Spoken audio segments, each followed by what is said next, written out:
I didn't know where I was. Everything around me was an endless void, both unfamiliar and strangely familiar. I stood there, bare before a space without boundaries. There was no sun, no darkness, only a dim, all-encompassing light. I felt like I was drifting in nothingness, weightless, unable to control anything. And then God appeared. A great presence stood before me, not with a defined shape, yet I could feel him. A power so immense that it overwhelmed everything, making me drop to my knees without being told. "Do you know why you are here?" The voice echoed in my mind, not as sound, but as something deeper, more profound. I didn't answer. I didn't know how to answer. Images began to appear around me, not from my past, but from a world I had never seen before. I saw Donald Trump. He stood at a podium, his face flushed with anger. The words he spoke were filled with rage, as if the whole world was against him. Behind him, flags waved and thousands of people cheered, but I didn't hear what they were saying. I only heard another voice, God's voice. If he continues, the world will descend into chaos. War will be inevitable. I saw cities reduced to rubble, people screaming amidst the ruins. I saw the sky torn apart by missiles, mushroom clouds rising from the earth. Nuclear weapons, I whispered, as if finally understanding what God was trying to tell me. Humanity stands on the brink, God continued, his voice both sorrowful and commanding. And you, David Carter, have been chosen to bring this message back to the world. I felt my heart clench. I was just a former soldier, a man who had left war behind. What could I possibly do, I wanted to ask, but before I could speak, everything around me began to dissolve. Darkness swallowed me whole. And then, I woke up. I jolted awake in the middle of the night, my breath ragged as if I had just been dragged out from underwater. Sweat drenched my body, my thin t-shirt clinging uncomfortably to my back. My heart pounded so hard I could feel each beat reverberating through my chest. The room was shrouded in darkness, illuminated only by the faint glow of a street lamp filtering through the window. I wiped the cold sweat trickling down my temple. Another nightmare. No matter how many years had passed since I left the battlefield, the memories refused to release their grip on me.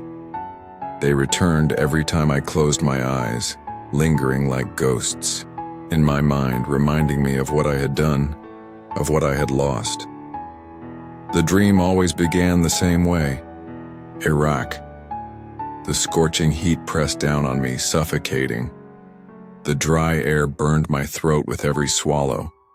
The sun poured down in relentless waves, casting a blistering yellow hue over everything, dust clinging to the world like a film of decay.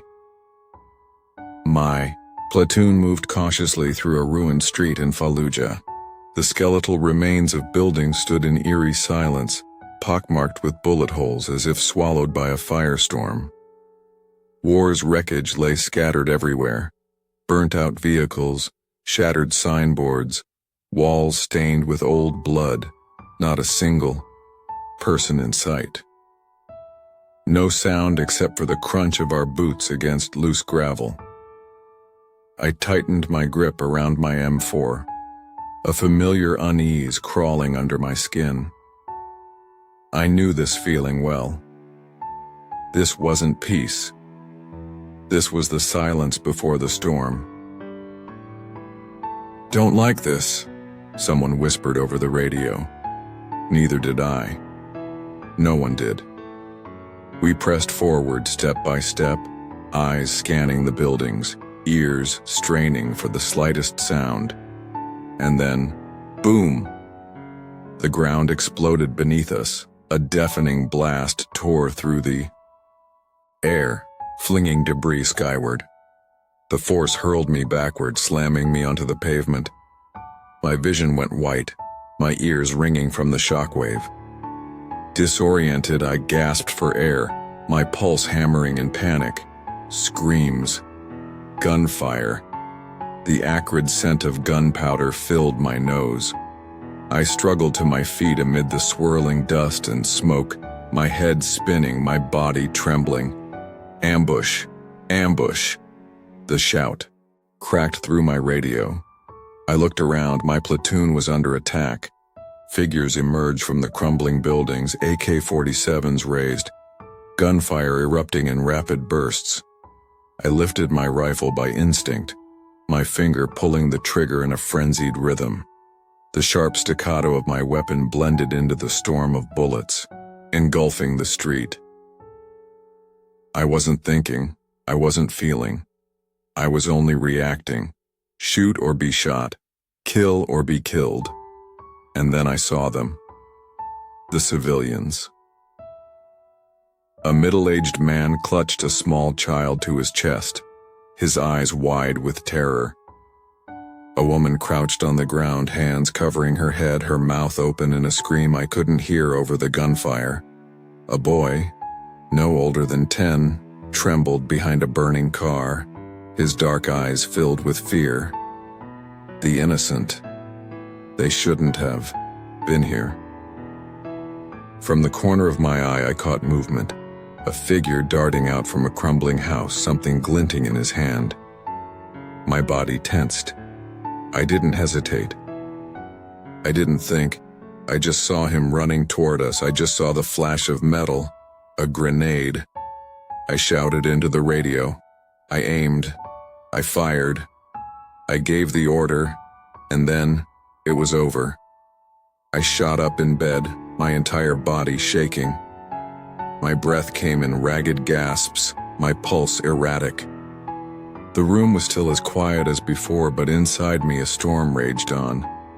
I ran a trembling hand down my face only to realize I was crying. I gave the order.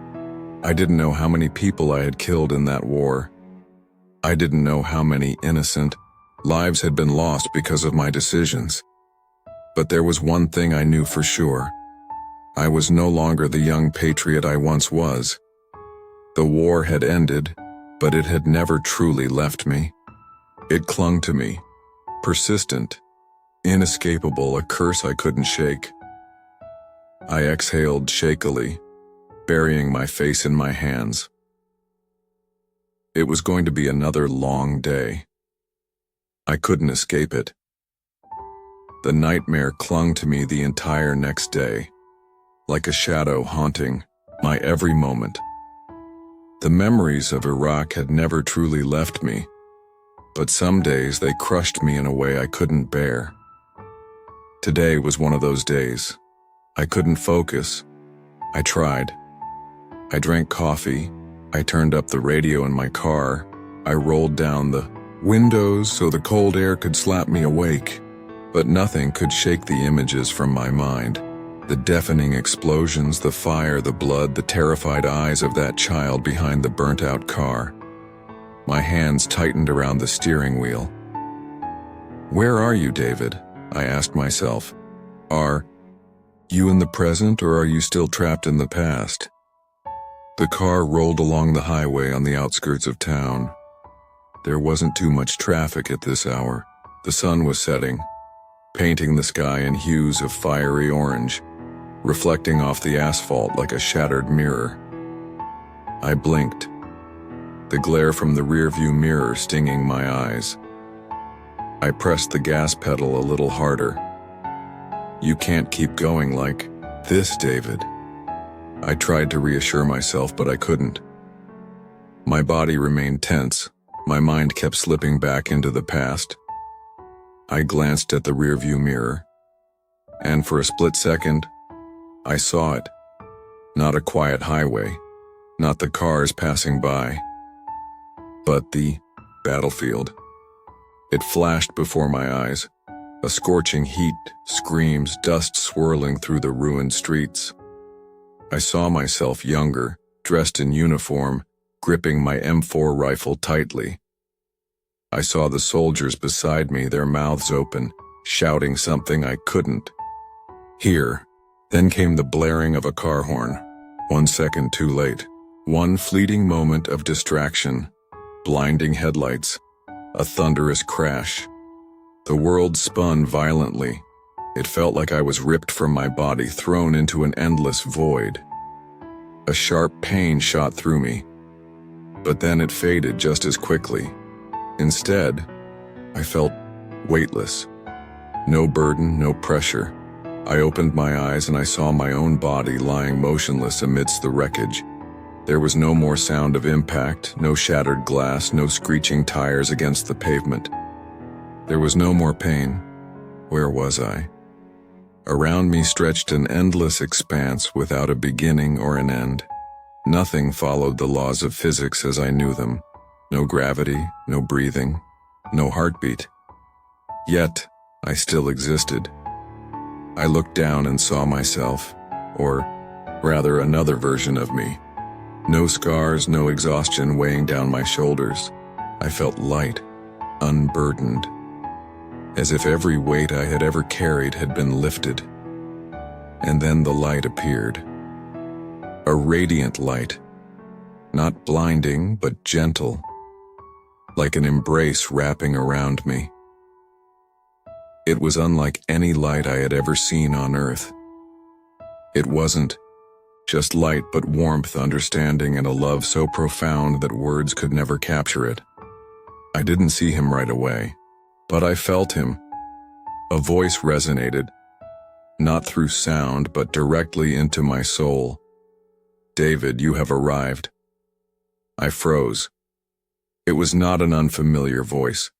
It was a voice I had heard before, not with my ears, but within the deepest parts of my being.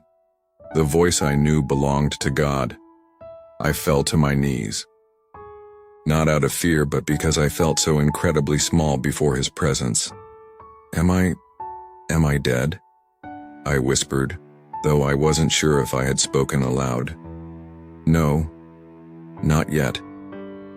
His answer was gentle, yet carried immeasurable power. I looked up, and finally, I saw him. Not as a distinct figure, not as a man with a long beard like the paintings in church. He was light, warmth, everything my soul had ever longed for but never found on earth. Memories of my life rushed back, my younger self, eager to wear the uniform, believing I was fighting for justice. Then the brutal battles, the moments when I watched my brothers in arms fall, the fear in the eyes of the Iraqi civilians I once thought I was protecting. The questions, the doubts, the pain I had buried deep inside all came flooding back. So, was everything I believed in a lie? My voice trembled.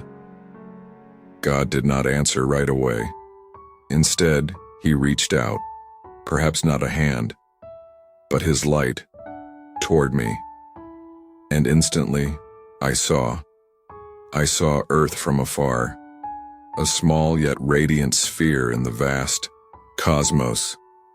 I saw the currents of energy, the interwoven events, the choices humanity believed were insignificant but had altered the entire course of history.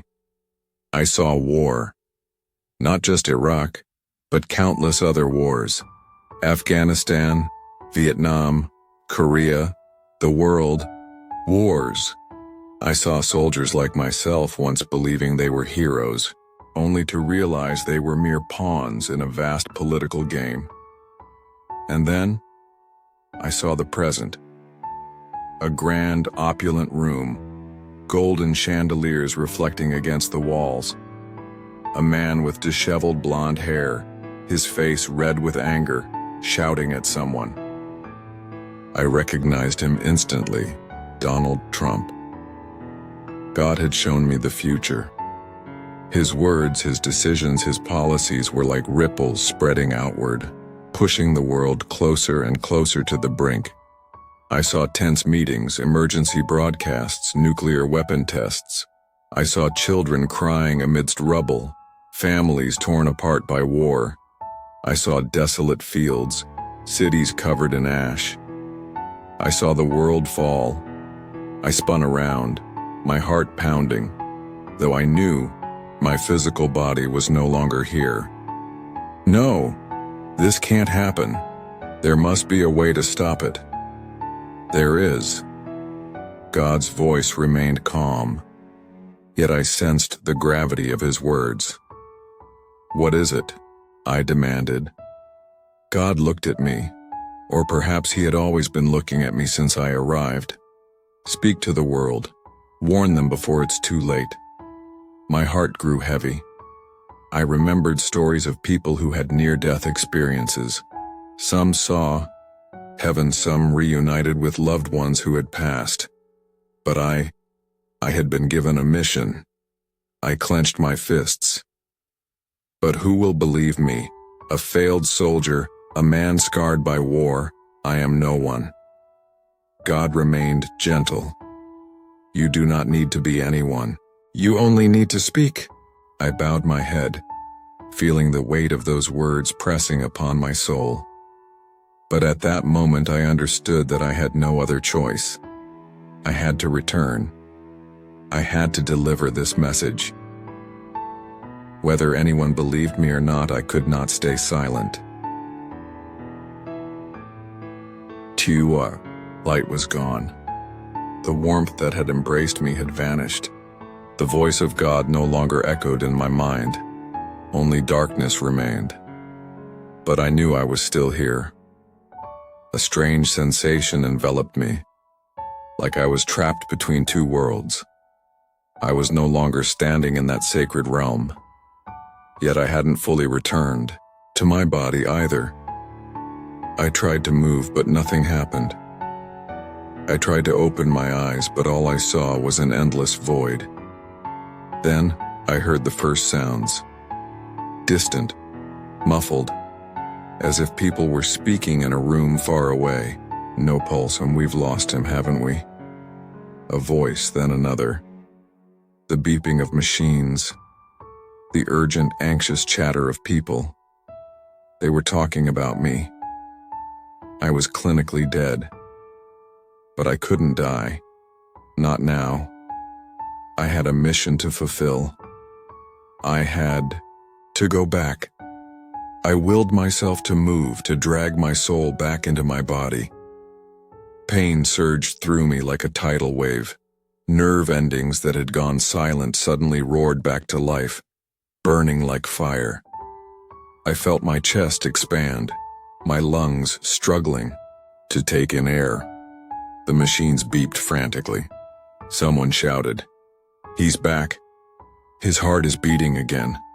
I gasped. The hospital ceiling's bright lights blinded me, forcing me to squint. Air flooded my lungs, heavy and overwhelming, as if I had been hurled back into this life without warning. Doctor in a white coat appeared above me, his mouth slightly open in shock. "My God. We thought we lost you." I couldn't speak yet. My throat was dry, as if I had wandered through the desert for days. But that didn't matter. The images from the other world still burned in my mind. What God had told me. I couldn't stay silent. I had to tell someone. But who would believe me? They kept me in the hospital for a few more days for observation. The doctors told me that I had been clinically dead for nearly 4 minutes before my heart started beating again. They called it a miracle. They didn't know where I had really been. For days I barely slept. Every time I closed my eyes, I saw those images again, saw the world spiraling into chaos, saw Donald Trump in his fury, saw the flames of war spreading, saw nuclear weapons ready to launch. I couldn't let it happen. But what could I do? Tell the doctors. They'd think I had brain damage. Tell my family. I had no one left to confide in. Tell the media. They'd label me as insane. I remembered others who had near-death experiences. Some were believed, but most were ridiculed. Was I willing to face that? Yes. I had no other choice. God had chosen me to deliver this message to the world. I couldn't turn away. I had to find a way to make people listen. But how? I wrestled with the question, searching for an answer. Then, an idea struck me. YouTube. I had heard of people sharing their near-death experiences online. Some had reached millions of viewers. If I wanted this message to spread, that might be my only option. But I didn't know where to start. I had never made a video, never spoken in front of a camera, and who would believe a war veteran with PTSD now claiming he had met God? Still, I knew I had to try. I couldn't turn my back on what I had seen. I couldn't let the world march into war without doing something. I couldn't stay silent. I took a deep breath, feeling my heart still beating inside my chest. I had returned, but I was no longer the same man. I had seen the truth, and now I had to make the world see it too.